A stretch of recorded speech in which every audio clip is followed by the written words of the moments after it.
Bonjour à toutes et à tous, je suis ravie de vous retrouver pour une nouvelle conférence avec nos partenaires, nos exposants dans le cadre de ce salon Your Future au Parc des Princes, ici dans ce lieu mythique.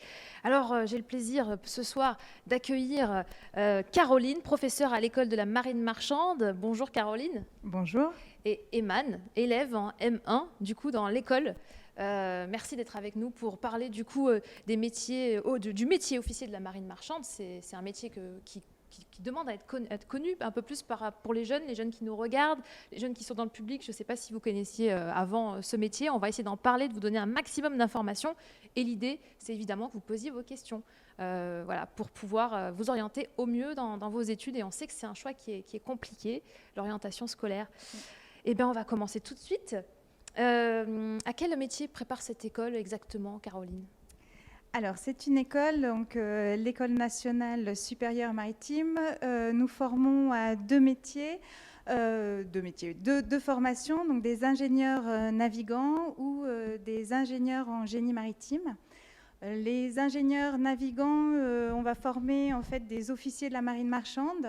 C'est une formation qui est polyvalente où on va former des officiers ponts et des officiers machines pour conduire une expédition maritime et amener un navire en toute sécurité d'un point A à un point B.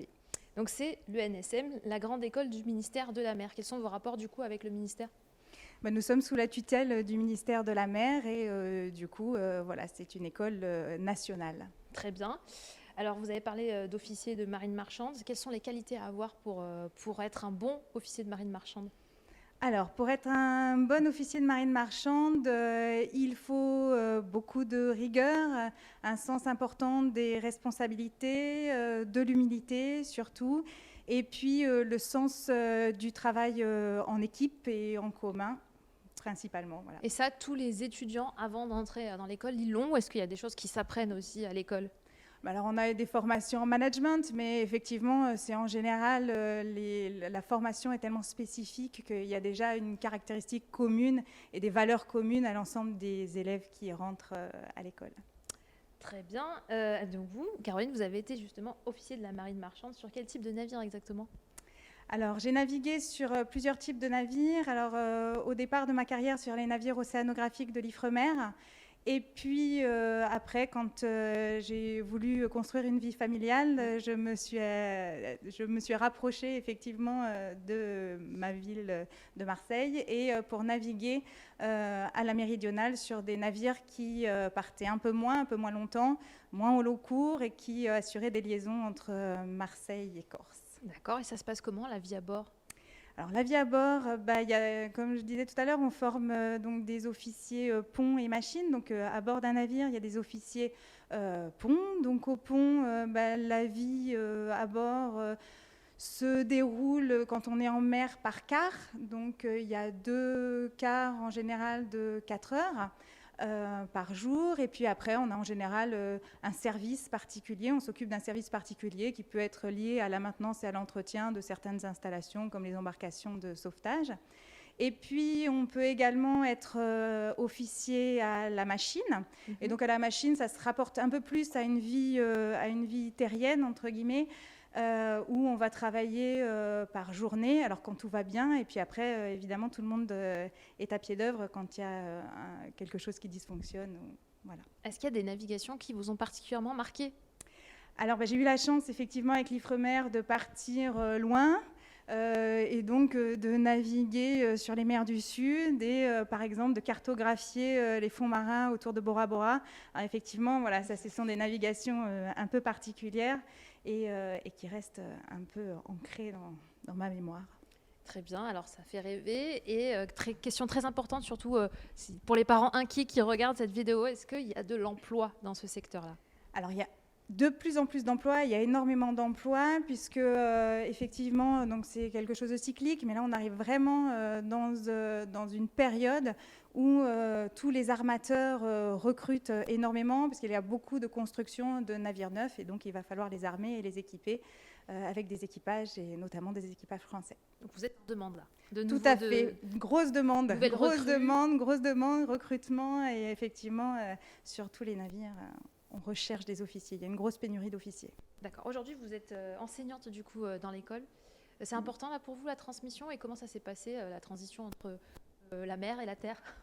Alors effectivement, c'est la transmission, c'est quelque chose, je pense, qu'on a un peu en soi. Même quand j'étais officier à bord, j'ai toujours adoré avoir des élèves à bord et leur transmettre un peu le savoir. Et puis effectivement, tout naturellement, quand j'ai voulu arrêter de naviguer, justement pour construire une vie de famille, et la transmission et le fait de devenir prof est devenu une évidence. Et c'était vraiment extraordinaire, et c'est extraordinaire encore maintenant de pouvoir transmettre un petit peu. Et question subsidiaire, vous êtes une femme, justement, il faut forcément, j'imagine, au bout d'un moment, s'arrêter de naviguer pour pouvoir lancer cette carrière et avoir une vie de famille en même temps? Alors pas forcément, effectivement, ça dépend du type de navigation. Moi, j'ai des amis qui ont des familles, des amies féminines qui ont des familles et qui continuent à naviguer. Le secteur actuellement propose quand même des aménagements d'embarquement avec des embarquements peut-être de 15 jours pour pouvoir concilier une vie professionnelle et une vie familiale. Très bien. Alors vous dites sur votre site internet que la formation est très professionnelle. Ça consiste en quoi exactement dans ce type de milieu, la professionnalisation? Alors, la professionnalisation, ça veut dire que dès la première année, en fait, les élèves, vu que c'est une école quand même très spécifique, dès la première année, les élèves ont un stage embarqué alors ça peut varier, mais au minimum, en général, 45 jours. Et ce qui permet effectivement de savoir et de tout de suite se rendre compte si on est fait ou non pour cette vie-là, pour cette vie si particulière de marin. Et puis également... le cursus est parfois, pour toutes les matières maritimes, est assuré par un certain nombre d'anciens navigants et donc qui partagent leur expérience d'anciens marins au travers de la formation. D'accord, donc plein d'occasions aussi pour se professionnaliser, rencontrer des professionnels au cours du cursus. Alors, qui est bien placé pour nous en parler? Un élève qui est dans la formation actuellement en M1, Eman. Bonjour Eman, enfin rebonjour. Bonjour. Comment ça va? Très bien, et vous? Tu te sens pas trop mal à l'aise là, sur Terre? Ah non, pas du tout, non, ça va, on s'y fait, on va dire. On préfère être en mer, mais on s'y fait. Alors, comment on en vient justement à s'engager dans ce type d'études? Pour ma part, c'est par passion, mais c'est aussi un métier d'avenir. Le fait d'être officier dans la marine marchande, c'est un rôle important. Quand on voit aujourd'hui que 80% du commerce passe par les voies maritimes, on a besoin d'officiers. Et du coup, ça m'attire encore plus. Et puis voilà, on voyage, on navigue sur les mers du monde entier. Et c'est agréable. Elle est venue comment, ta passion à toi? C'était quoi, une passion de la mer, une passion des bateaux? Comment ça se manifeste? Alors moi, c'est, on va dire, une passion des voyages. J'aimais bien retourner dans mon pays d'origine quelquefois. Du coup, je prenais le ferry. Et puis, quand on est petit et qu'on voit des gros bateaux comme ça, on adore. Et puis, voilà, j'étais attiré. Comme dit Renaud, c'est la mer qui prend l'homme. Voilà. D'accord. Et donc, tous tes camarades de promo ont une passion qui est née comme ça, assez jeune? Ou est-ce que ça peut venir un peu plus tard? Comment ça se manifeste? C'est assez varié. Il y a beaucoup de personnes, oui, qui sont vachement motivées, qui soit qui font du sport, de la voile ou autre. Mais sinon, il y a aussi des profils assez, on va dire, typiques. Moi, par exemple, je viens de Bourgogne-Franche-Comté. J'ai pas la mer à côté de chez moi, mais pourtant, aujourd'hui, je suis à l'École nationale supérieure maritime. Eh bien, comme quoi, c'est possible. Et moi, je suis au Parc des Princes alors que j'aime pas le foot. Voilà. Non, mais qu'est-ce que je voulais demander aussi? Est-ce que tu as déjà navigué? Est-ce que, bon, tu es en M1, j'imagine que oui, quand même, on n'attend pas autant de temps pour te mettre sur un bateau? Non, ouais, c'est ça. J'ai bien navigué. J'en suis déjà à 6 mois de navigation. Il faut savoir qu'on a 12 mois à faire pour valider notre brevet, notre diplôme. 6 mois, mais pas d'affilée. Tu les as Non, oui, morcelés? voilà. Chaque année, on a des périodes d'embarquement, comme l'a dit Madame Ponce. Chaque année, 1 ou 2 mois, ça dépend. J'ai pu déjà naviguer dans les Caraïbes, en Amérique du Sud, en Europe du Nord également, et en mer Méditerranée. Ah ben, ça fait rêver. À chaque fois dans des eaux plutôt sympas, un peu chaudes pour se baigner. Et complètement, complètement. Et sur quel type de bateau, de navire? Enfin, je suis pas experte, mais tu peux peut-être nous en dire un peu plus sur ça? Moi, c'est complètement varié. J'ai commencé avec du ferry à la Brittany Ferries, et puis ensuite j'ai été faire du porte-conteneur à la CMA-CGM. Donc c'est Donc là à où j'ai eu Marseille? l'occasion, oui, exactement, à Marseille. Et ensuite, j'ai enchaîné sur le plus grand voilier du monde, le Club Med 2, donc qui est un navire de croisière. Et ça aussi, c'était sympa. Et tu avais quelle fonction à bord? Alors à bord, j'ai envie de dire, l'élève officier, son rôle, ça va vraiment être d'écouter, de suivre aussi ce que font le commandant, le second capitaine, les lieutenants et à la machine le chef mécanicien. Car c'est avec eux qu'on va apprendre réellement, professionnellement, j'ai envie de dire, on va apprendre qu'est-ce qu'il faut faire, dans quelle situation, comment communiquer avec les autres navires, les ports, etc. Et au niveau des cours, il y a beaucoup de matières qui sont enseignées, une trentaine. Est-ce que tu peux nous dire en quoi ça consiste ces cours et ceux que tu préfères? Alors on a énormément de cours théoriques. En première année, comme on va retrouver des mathématiques, de la science énergétique, de l'électronique et électrotechnique. Mais on va aussi avoir pas mal de TP et TD. Notamment en première année, on a des TP navigation, où là, en fait, on va apprendre d'abord à lire une carte, tracer une route. Donc ça, quand on sort de terminal, c'est super. On a GPS, on a Google. Exactement, oui. Et on a aussi des cours d'astronomie. On a des simulateurs, des examens de simulation, des simulateurs où en fait on apprend tout simplement à piloter un navire, à gérer la propulsion d'un navire quand c'est le cas de la machine. Et on a aussi pas mal de formations, comme par exemple des formations de lutte avancée contre l'incendie ou bien de survie en mer. On a des stages médicaux également pour préparer justement à notre métier où on a plusieurs choses à faire. Et tu préfères quoi, toi, personnellement? Alors personnellement, j'aime bien les embarquements, mais les cours, tout est intéressant en fait. Tout est intéressant. Ce que j'aime dans cette école, c'est la variété en fait. Le fait de faire du droit et ensuite enchaîner sur un cours d'électrotechnique, on ne voit pas ça partout et moi ça j'adore. Et ta prochaine embarcation, ça sera? Alors c'est d'ici 3 mois, du coup je passe en contrat professionnel avec la CMA-CGM et je retourne sur un porte-conteneur où je sais pas, mais ce dont je suis sûr, c'est que je serai sur les mers, sur la mer. Très bien. Et plus largement, qu'est-ce qui est prévu pour toi dans les prochaines années? Alors les prochaines années, j'espère une belle carrière d'officier et puis jusqu'au grade de commandant, pourquoi pas. Voilà. C'est mon but. Donc on Et verra c'est bien. possible, Caroline?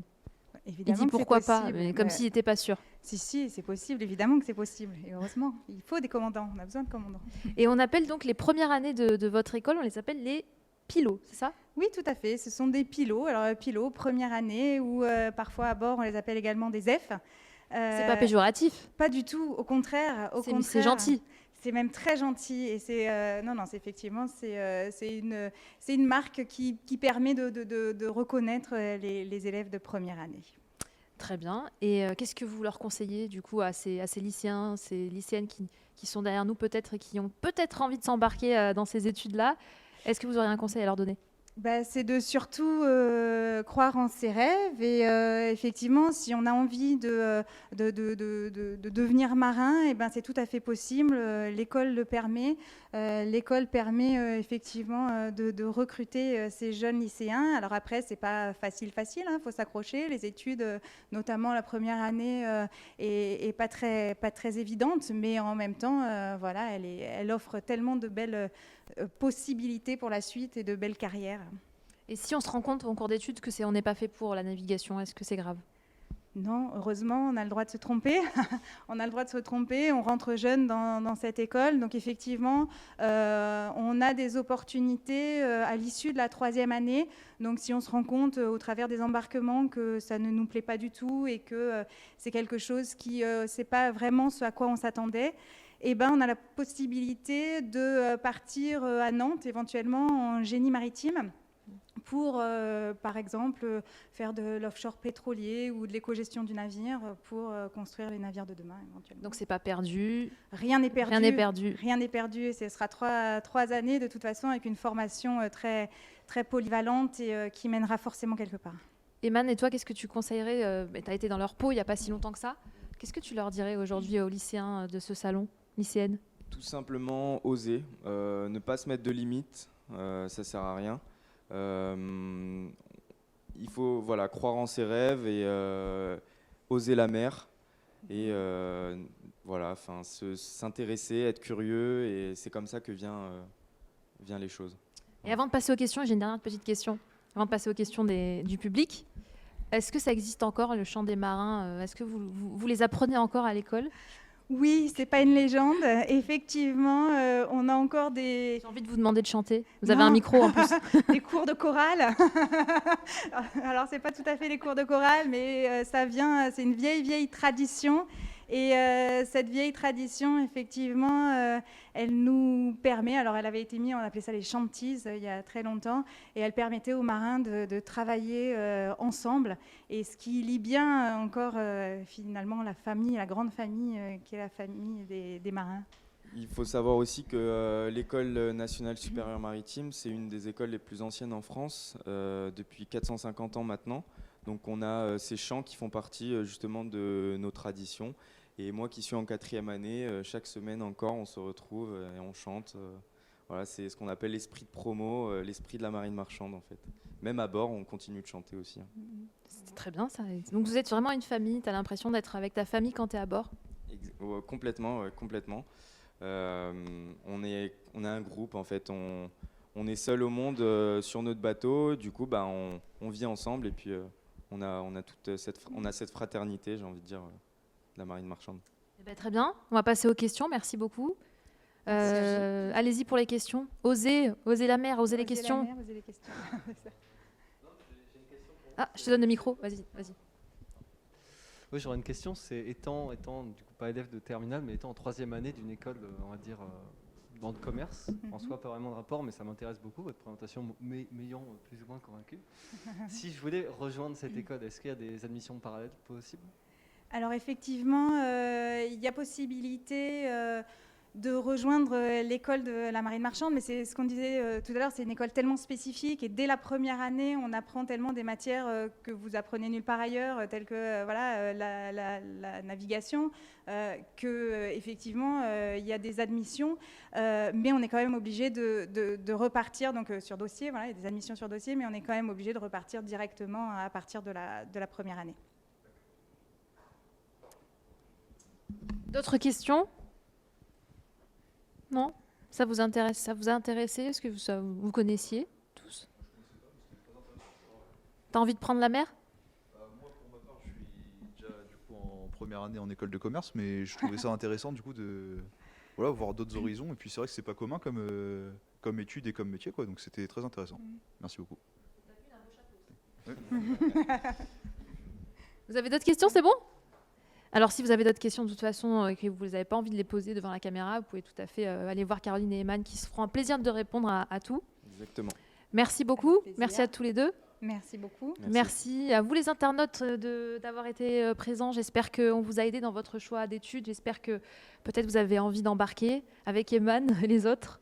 Merci beaucoup. Je vous dis à très bientôt pour une nouvelle vidéo. Bye bye.